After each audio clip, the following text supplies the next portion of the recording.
আজ আবার তালের 3টি রেসিপি নিয়ে চলে এসেছি। তালের প্লাম্প বা রস বের করা খুবই সময় সাপেক্ষ ব্যাপার, তাই এটি করতে অনেকেই ধৈর্য হারিয়ে ফেলেন।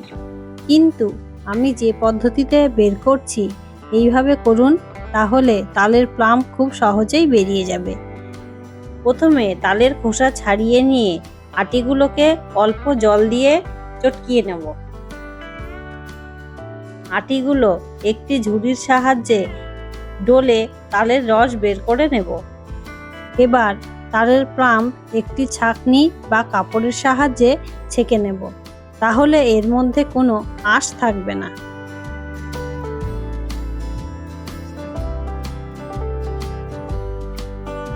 চলুন তাহলে প্রথম পিঠার রেসিপিটি শুরু করা যাক। এর জন্য আমার লাগবে কলার পাতা, পরিমাণ মতো তাল, চিনি, সুজি ও চালের গুঁড়ো।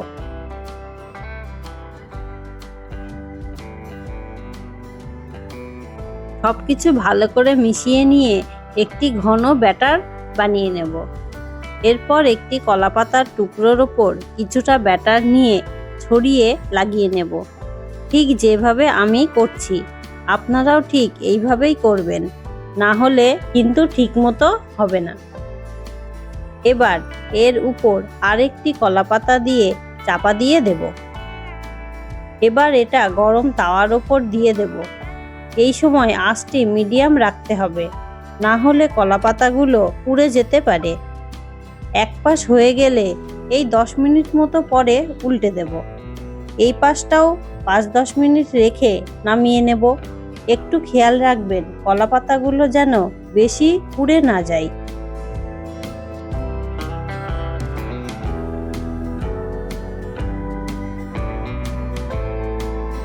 একই রকম ভাবে সবগুলো বানিয়ে নেব।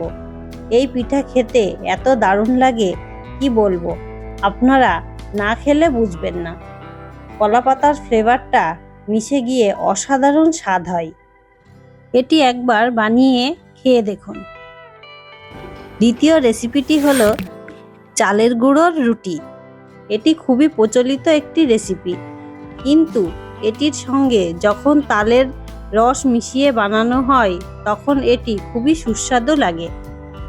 তালের রুটি বানানোর জন্য প্রথমে একটি কড়াইতে জল দিয়ে একটু গরম করে নেব। তারপর তালের প্লাম্প বা রস দিয়ে ভালো করে ফুটিয়ে নেব।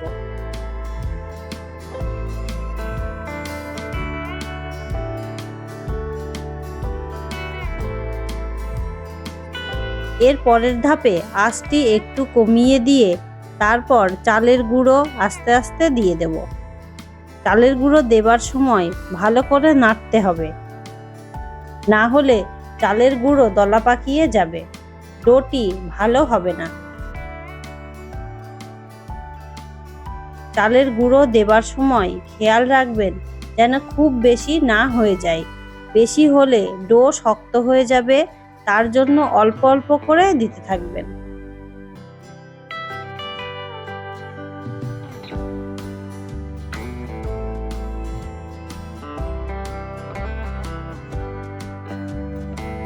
এবার এটি নামিয়ে নিয়ে এই গরম অবস্থাতেই ভালো করে মাখিয়ে ডো তৈরি করে নেব। আমি যেভাবে করছি ঠিক এই রকম ভাবেই করবেন, তাহলে একদম ঠিকঠাক হবে।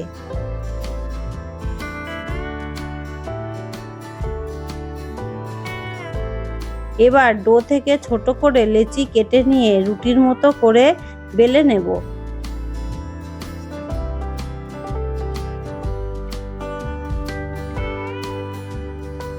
অল্প আঁচে রুটি সেঁকে নেব। অল্প আঁচে উল্টিয়ে পাল্টিয়ে সেঁকলে রুটিগুলো খুব সুন্দরভাবে ফুলবে। এই রকমভাবে বাকি রুটিগুলোও বানিয়ে নেব। এইভাবে রুটি বানালে রুটিগুলো এত নরম হয়, কি বলবো আপনাদের, না বানালে বুঝতে পারবেন না। একবার বানিয়ে দেখুন, খেতেও খুবই দারুণ। দ্বিতীয় নম্বর রেসিপিটি হলো তালের মালপোয়া। এর জন্য আমার লাগবে তালের রস, দুধে ভিজিয়ে রাখা সুজি, গমের আটা, চিনি, পুরানো নারকেল ও চালের গুঁড়ো। তালের রসের সঙ্গে গমের আটা, আগে থেকে ভিজিয়ে রাখা সুজি, পরিমাণ মতো চিনি, নারকেল কুড়ানো, চালের গুঁড়ো দিয়ে ভালো করে মাখিয়ে নেব। সুজিটি অন্তত 30 মিনিট আগে ভিজিয়ে রাখবেন, তাহলে ভালো হবে। এই ব্যাটারটি খুব বেশি পাতলা বা খুব বেশি ঘন করলে হবে না, একটু মিডিয়াম রাখতে হবে, যেন কড়াইতে দিলে একটু ছড়িয়ে যায়।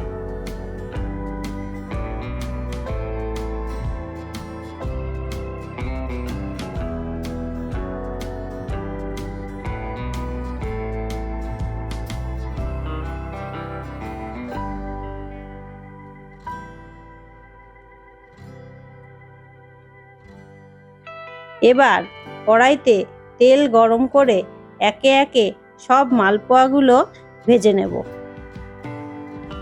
অন্যান্য মিষ্টির দোকানে যে মালপোয়া পাওয়া যায় তার থেকে এই তালের মালপোয়া খেতে অনেক অনেক টেস্টি। একবার করে খেয়ে দেখবেন এবং কমেন্ট করে আমাকে জানাবেন কেমন হয়েছে। লাইক, শেয়ার, সাবস্ক্রাইব করে পাশে থাকুন আরও ভিন্ন স্বাদের রেসিপি পেতে।